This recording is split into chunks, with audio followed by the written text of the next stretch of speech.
சீமா, இன்னைக்கு என்ன சமையல்?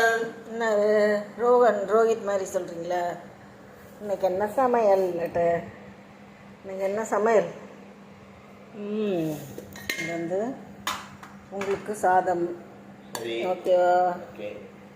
இது எனக்கு வரகரிசி சாதம். சரி, ஓகே.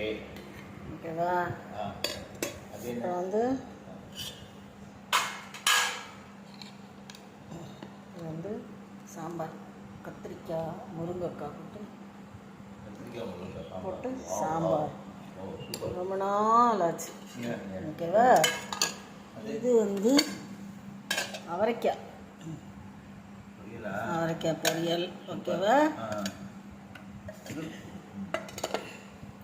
இது தயிர் சாதத்துக்கு மாம்பழம். அவ்வளோதான். சூப்பர். ஓகே.